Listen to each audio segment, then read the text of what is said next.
Channel पे new हैं तो जल्दी से सब्सक्राइब कर लें। आज हम बनाने लगे हैं आलू अंडे का शोरबा। बहुत डिलीशियस, बहुत टेस्टी बनेगा। कुछ लोग मसाले पूरे नहीं डालते, तो आज की वीडियो में हम मसाले मुकम्मल आपको दिखाऊंगी मैं कि कौन कौन से आप शोरबे में शामिल करें और बहुत यमी बनेगा आपका सालन। अस्सलाम वालेकुम। आज हम बनाने लगे हैं आलू अंडे शोरबा, जिसके लिए यहाँ पर मैंने 6 अंडे लिए हैं, आलू लिए हैं आधा किलो, 5 से 6 प्याज दिए हैं, टमाटर लिए हैं 3 से 4, थोड़ा सा लहसुन और हरी मिर्चें ली हैं 3। मसालों में यहाँ पर मैंने सूखा पिसा हुआ धनिया लिया है, जिससे जायका बहुत अच्छा आता है, और सूखी मेथी ली है। सूखी मेथी से बहुत अच्छा जायका आ जाता है। 1.5 चम्मच नमक, आधा चम्मच छोटी लाल मिर्च और आधा चम्मच ही काली मिर्च ली है। यहाँ पर सारा सामान मैंने कट कर लिया है। तो चलिए आए बनाना स्टार्ट करते हैं। चैनल पे न्यू है तो जल्दी से सब्सक्राइब कर लें। देखें 2 गिलास पानी डालेंगे।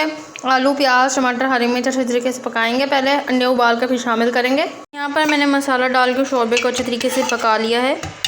15 से 20 मिनट तक पकाएंगे। यहाँ पर देखें, अब आप देख सकते हैं यहाँ पर खाने के लिए तैयार है। दूसरी तरफ अंडे उबाल लिए थे, उसको तोड़ लेते हैं। यहाँ पर मैंने अंडे अच्छे तरीके से बॉईल कर लिए हैं। आप देख सकते हैं, आप ठंडे कर लिए हैं अंडे को। आप इसको छील लेते हैं अच्छे तरीके से जल्दी से। अंडे छीलकर मैंने यहाँ पर कट कर लिए हैं। यहाँ पर आप देख सकते हैं आलू अंडे शोरबे का सालन हमारा बहुत ही डिलीशियस तैयार हो चुका है। चैनल पे न्यू हैं तो जल्दी से सब्सक्राइब कर लें। आज हम बनाने लगे हैं आलू अंडे का शोरबा। बहुत डिलीशियस, बहुत टेस्टी बनेगा। कुछ लोग मसाले पूरे नहीं डालते, तो आज की वीडियो में हम मसाले मुकम्मल आपको दिखाऊंगी मैं कि कौन कौन से आप शोरबे में शामिल करें और बहुत यमी बनेगा आपका सालन।